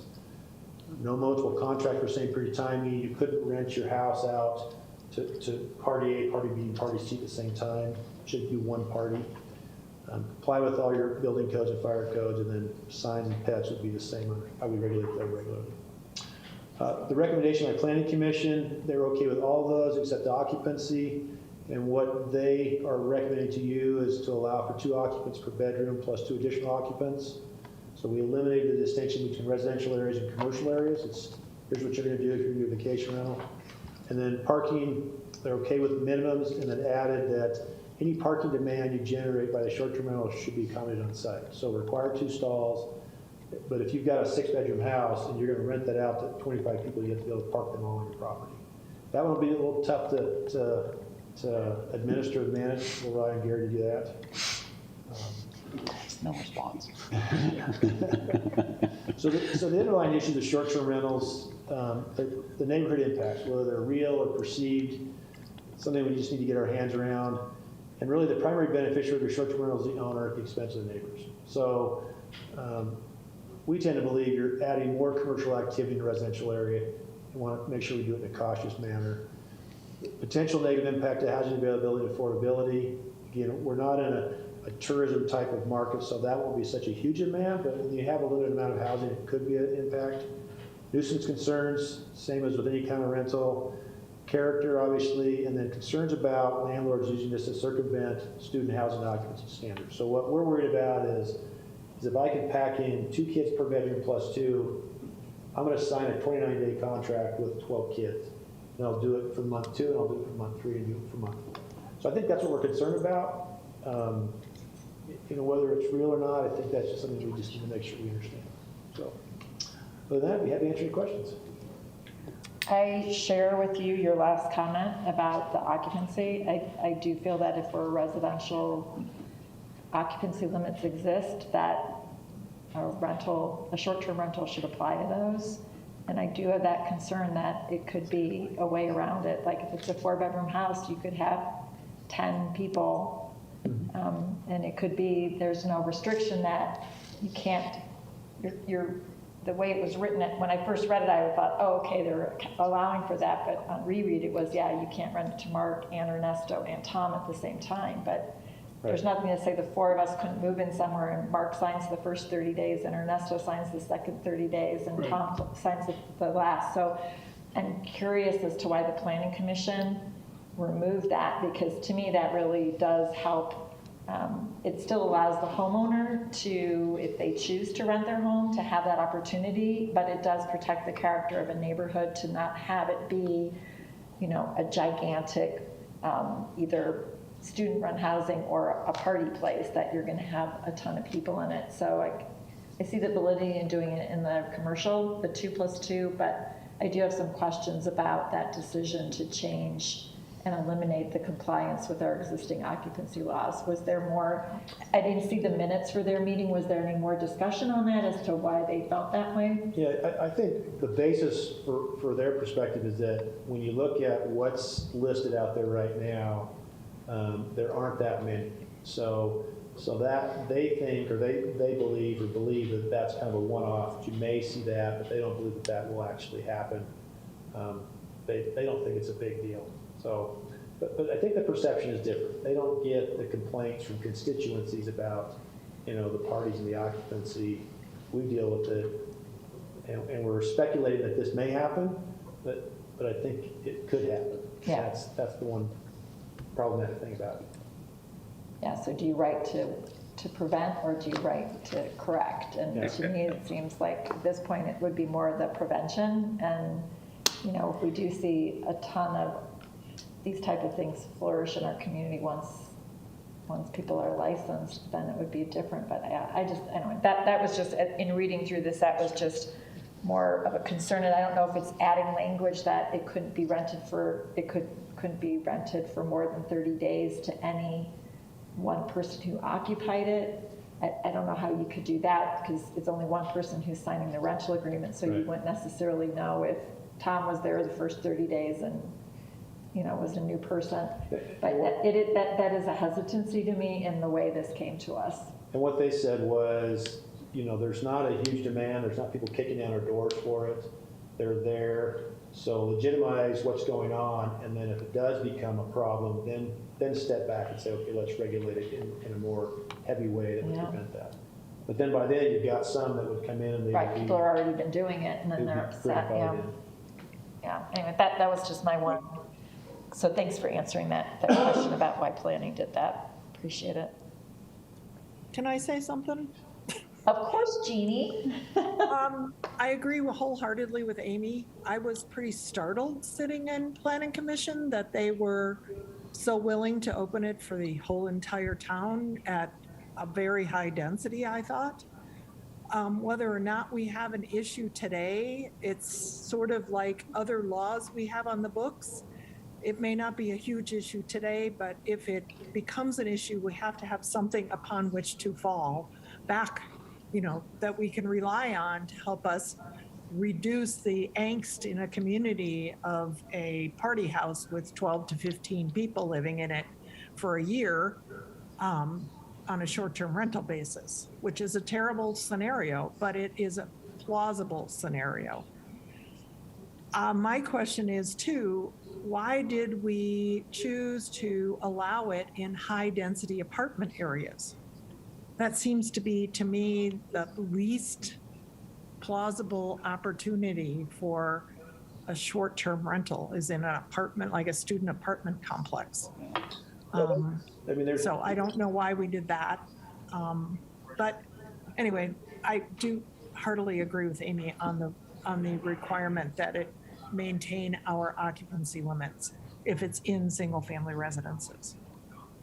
Yeah, I think the approach on allowing it in those areas that are zoned MR 20, 30, or 40, you're already anticipating a higher density, higher number of people in an area, and there are homes in those areas. So whether it's an apartment complex or a condo or a house, we just figured that you've already got the impact that's already there with people. So I felt that was kind of instead of saying no in all residential areas, only in commercial, that was at least somewhere we could plausibly see them happen. Okay, and is it, I mean, I would anticipate that we should say it is a rental of, 30 days or less, period. But I don't know how you prevent people from just renewing that 30 days over and over and over again. So I don't know, because like the VRBO that is behind my house used to be, people would come, they'd stay, they'd leave. Now there's been the same 3 cars there for a month and a half.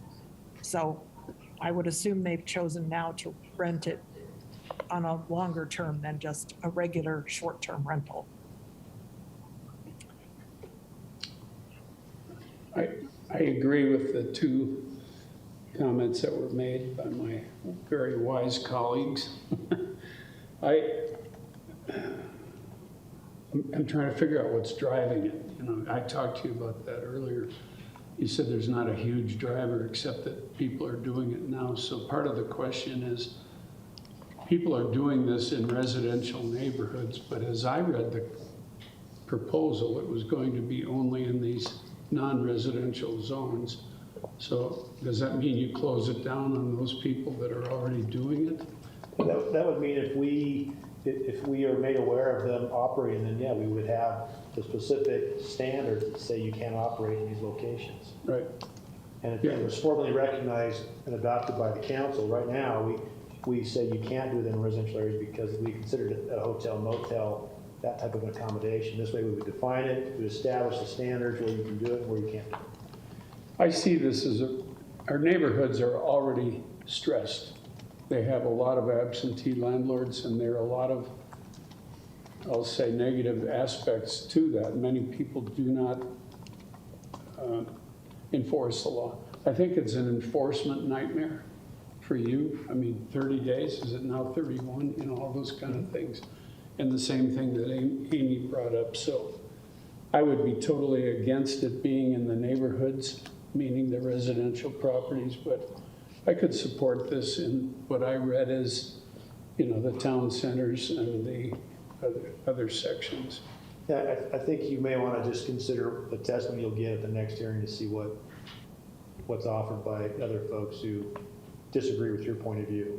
So before you make a decision, I'm just telling you where I'm standing right now, because how can they There may be a lot of wise people out there that have a lot of great ideas that we're not thinking of. Yeah. Doubt it, but So do you see the licensing as being something that's relatively easy to manage? We've already gotten some emails from people that have a concern about the licensing piece of it. Well, we license home occupations, we license ADUs, we license landlords for rental properties, so it's a standard licensing system that we use. They probably don't like the fact that they would have to get a license, so they don't view it as a business operation, but really the purpose is to make sure that, one, it's a safe place for people to stay and visit, and 2, that they're paying their fair share of taxes, and 3, they're accountable and they understand what the rules are when they operate a business in a home like that. Because it is a business. I know the state legislature passed, in 2017 or 2018, that cities that ban it can't use the VRBO and Airbnb sites to identify people that are using this. Would that still hold true with the licensing requirement? I know that was that was put in place so that you couldn't go in and say that you're violating the law. Would that, a question, I don't know if that would apply to the same thing. It still applies. We can't use the platforms for a basis for enforcement. So we can't go look at there and say, okay, I see all you guys, I'm going to send you nasty letters, regardless of what we adopt. And we haven't done that. No, but could that be utilized to say, you're operating as a business, please come in and apply for a business license, or not? Because I think the law was written that you could use it for enforcement, that someone was violating a no VRBO policy, but could it be utilized? Because otherwise I'm just thinking, like, how do you know whether somebody really has gotten a license? Basically, we're asking people to do it out of civic responsibility. Yeah, I have to look at a lot on what's. Yeah, I would have to look at the law. Yeah. There's also been some discussion at the legislature, given our housing crisis, about just what Mike said in terms of this limits people's, long-term housing availability. I don't know if they will change that provision, but it has been at least brought up to them that law could potentially be counterproductive to the housing situation. And we started talking about this a few years ago. We were anticipating the state would adopt some standards, but they came up with that you can't use the platforms as your basis, and that was it. So we kept waiting, and then COVID hit, and so here we are. We're here because it's the same thing with the chickens. It's just on the list to do. We know it's out there. We just need some standards so that we can tell people the right things are still on. Yeah, and nothing's come up this session that I'm aware of on short-term rentals. No. All the stuff we've seen, I haven't seen anything on that this time around. Are we aware of like the growth of units on those platforms here in Logan? It's been pretty consistent since we looked at it for the last 3 or 4 or 5 years, and it averages about the same number. It's anywhere from 15 to 25 seasonally, and that's within Logan proper. Some of those are in the commercial area, so they're legit, but it's, it fluctuates. We haven't seen the numbers, in the hundreds. We did talk to a private, you can hire a private company consultant to actually manage these things for you, and so we went through a demo with him, and then we said, okay, you look on the site, because he came in and said, well, you guys have 600 or 500 or something. He said, no, really, look on the site that's in Logan proper. And so he drills into it and said, well, you know what, this is really worth my time. You don't have enough to make it worth my time to do this, because there are only a couple dozen. So, and that's been pretty consistent. So Mike, on a different topic, could you explain why in the commercial zone you chose 2 per bedroom plus 2? We had to pick something. Because it seems interesting 2 per bedroom I can understand, but the plus 2 thing was sort of like, why 2 extras? Well, part of that was, thinking about your own personal circumstances and going to stay somewhere if you're a couple with a couple kids, right? In a small cottage, or you're a parent with 4 kids. So that's kind of how we approached it, was what seems reasonable when you want to stay in a VRBO. And if you're traveling with your standard family size, it's anywhere from 3 to 6 people. So we thought, if you stay in a 1 or 2 bedroom home, this would accommodate that. Because they have a pull-out sofa. That's what I've personally experienced when we've traveled. You can put a couple in a bedroom, a couple kids in another bedroom, and a couple kids out on the sofa. But there's no science behind that. There's no magic number. We had to go with something to make it seem like it made some sense. Any more questions? Other questions? Not today. Okay. Thank you. On the next one. Yes, you are. Next on our agenda is code amendments for RV parks. Ordinance 22-05. Yep. So this is a workshop on another code amendments, and this is dealing with kind of 2 topics. One is RV park standards. The other one is we were looking at our commercial industrial use tables and trying to clean that up a little bit.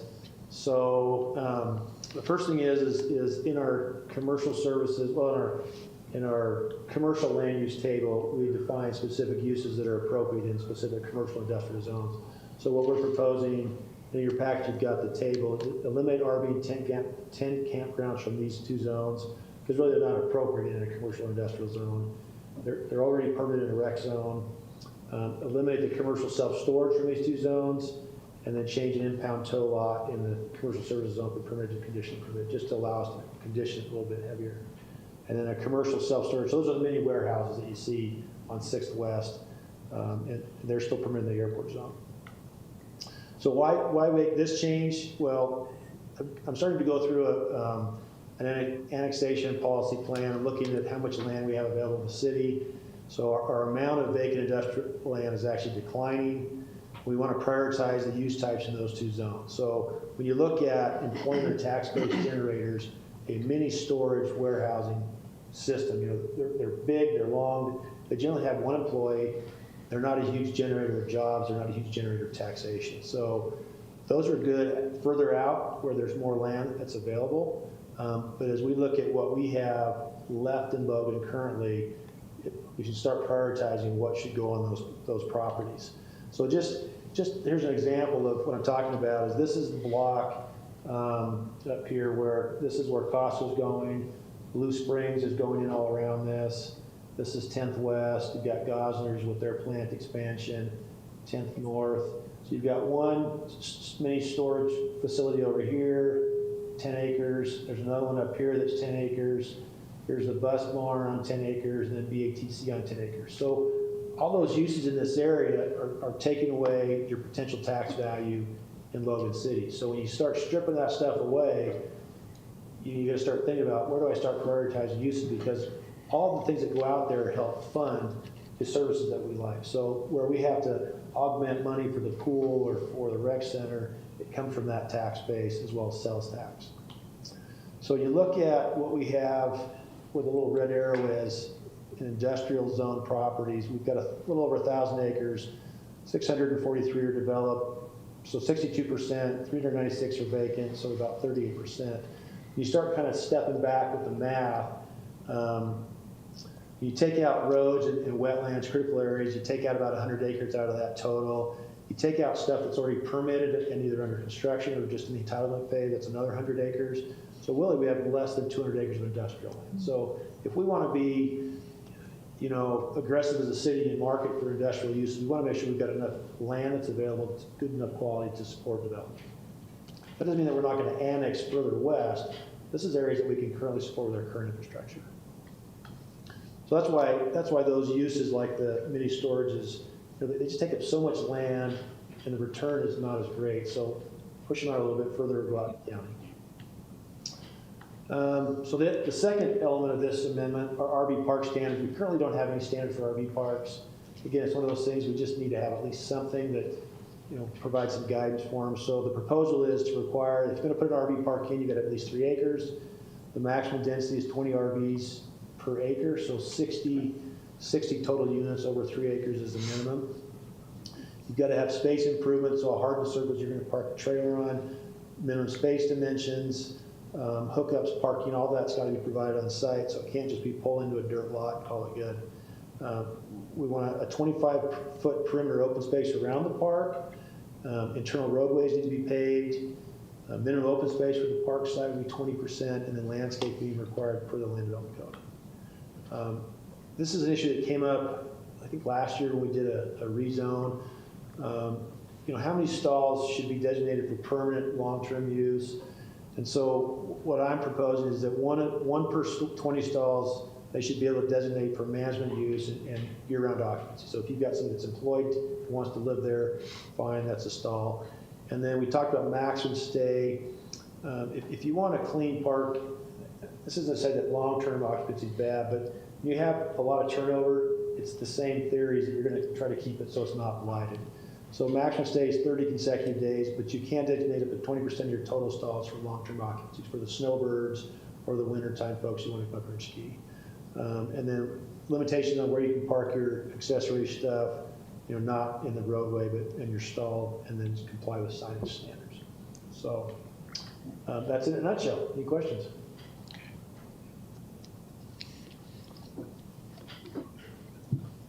It's kind of weird that there's two. There's two that kind of aren't related, but Yeah. I mean, I deal with the land use table.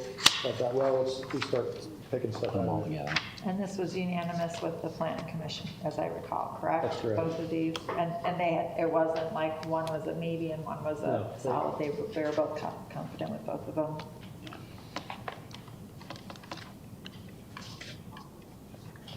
So RV parks would only be allowed where then? with this change? Areas that are zoned recreation, Industrial and residential. not in industrial or commercial Not service. industrial They were- All those out. They were put there originally in that use category because that's where you had a lot of open land. And if you start thinking about, well, let's prioritize the uses that go into our industrial land, let's not put an RV park there. So what are the zones again? Recreation. That's all. Just recreation.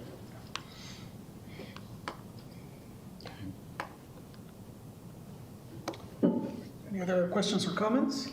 So for the storage, I know this isn't common here, but other communities have multi-level self-storage. So if somebody proposed, rather than big sprawl, but more compact, would that be something that would make sense to still allow it, but do more of a design, or can you not say, if you want to do self-storage, it has to be a 3-story building? Well, I think design is an issue, but I think it's more about, you still end up with that type of use that doesn't generate any jobs, doesn't generate a huge amount of tax, there's no sales coming out of it, the overall value is not as great as, you know, a Blue Springs warehouse or a Costco. So I think you should high grade that and say, we want to preserve the land use for these other things, that can go out by the airport. Okay. And we don't see a need around the airport for restricting it out there as well? Well, eventually we want to see things going out there, but currently there's a lot of vacant land that's available. Yeah. As you get near to the. And the airport overlay zone prohibits some sorts of development, but a storage unit is of a height and use that is okay. And theoretically, you know, if the land becomes more and more valuable, the storage unit would go and something more airport appropriate would be put there. Okay. Thanks, Jeannie. All right, thank you, Mike. That's it for the items on our agenda. Any other considerations? You made it. I made it. I survived. Plenty of mistakes, but it's okay. No mistakes. Wait, nobody's keeping notes on that. And if it wasn't for Jeannie talking so much, we would have adjourned on time. Oh. A couple hours ago. Hey, I'm sitting here in North Dakota. It's like 9 degrees and snowy. Oh boy, that sounds fun. There's a lot about your judgment. 9 degrees. All right. Well, you've always questioned my judgment. Come on. All right. It's adjourned. Thank you. Yes.